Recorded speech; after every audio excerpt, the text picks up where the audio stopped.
সংবাদ মাধ্যমত কিছু পূৰ্বে এটা বাতৰি প্ৰকাশ হোৱা দেখিবলৈ পোৱা গৈছে। আসলতে দুলিয়াজানৰ এটা বিএন সিং পেট্ৰল পাম্প নামৰ পেট্ৰল পাম্পটোত কালি এক দুৰ্ঘটনা সংঘটিত হয়। কিছু আসলতে মাৰপিট সংঘটিত হয় দুটা ফৈদৰ মাজত, আৰু সেই সময়ত মই সেই ঠাইত উপস্থিত আছিলো।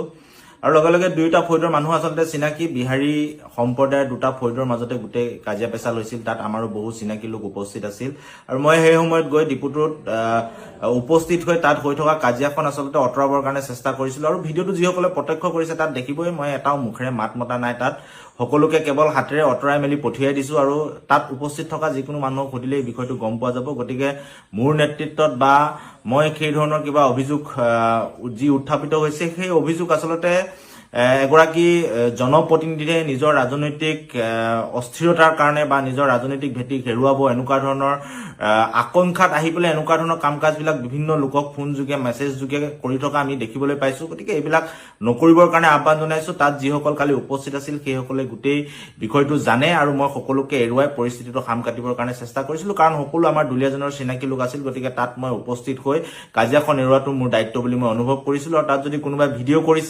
ভিডিঅ' যদি কোনোবাই প্ৰত্যক্ষ কৰিছে তেনেহলে আপোনালোকে নিশ্চিতভাৱে দেখিব তাত মোৰ আচলতে ৰোলটো কি আছিল বা মই কি ধৰণৰ ভূমিকা তাত পালন কৰিছো।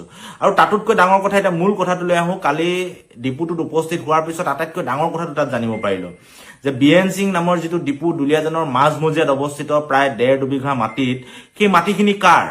মাটিখিনি হৈছে অইল ইণ্ডিয়া লিমিটেডৰ। আৰু সেই মাটিখিনিত ব্যৱসায় কৰি আছে কোনে? ব্যৱসায় কৰি আছে যিটো বিএন সিং পেট্ৰল পাম্প। সেই পেট্ৰল পাম্পটোৰ স্বত্বাধিকাৰীগৰাকী উত্তৰ প্ৰদেশৰ নয়দাৰ নিবাসী। তেখেতে নয়দাতে থাকে, ইয়ালৈ নাহে।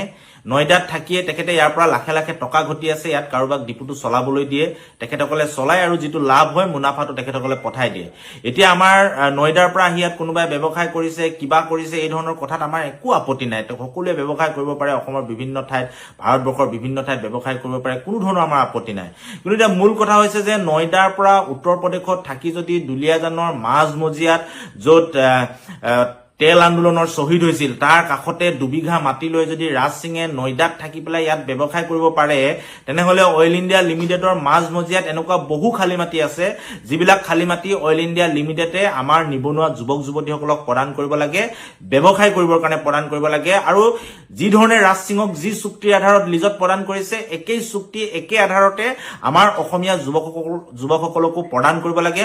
গতিকে মই সকলোকে খালী মাটি চাই অইল ইণ্ডিয়া লিমিটেডক যিকোনো ধৰণৰ ব্যৱসায়ৰ বাবে তেখেতসকলক পৰিকল্পনা কৰি সেই মাটিসমূহ লিজত দিবৰ কাৰণে আবেদন কৰিবৰ কাৰণে আহ্বান জনাইছো। এইসকলক সকলোকে চকু ৰাখিবৰ কাৰণে আহ্বান জনাইছো। আৰু আমিও এই বিষয়টোত আচলতে আমাৰ প্ৰাপ্যবিলাক অধিকাৰবিলাক আমি আজৰি আনিব লাগে, কাৰণ অসমত থাকি, অসমত থকা, অসমত বসবাস কৰা যিকোনো লোকে ইয়াত মাজমজিয়াত আহি ব্যৱসায় কৰক, মাটি অইলৰ পৰা লিজত লওক, আমাৰ ক'বলগীয়া নাই। নয়দাৰ পৰা আহি তেখেতে ইয়াত যদি মাটি লিজত ল'ব পাৰে, আমাৰ তাত কোনো আপত্তি নাই। কিন্তু আমাৰ দুলিয়াজান, অসমৰ যিকোনো যুৱকে দুলিয়াজানৰ নিচিনা এটা ঔদ্যোগিক অঞ্চলত ব্যৱসায় কৰিবৰ কাৰণে বিভিন্ন ধৰণৰ পৰিকল্পনা হাতত থাকে, কিন্তু টাউনৰ মাজত এডোখৰ মাটিৰ অভাৱত সেই কাম কাজবিলাক কৰিব নোৱাৰে।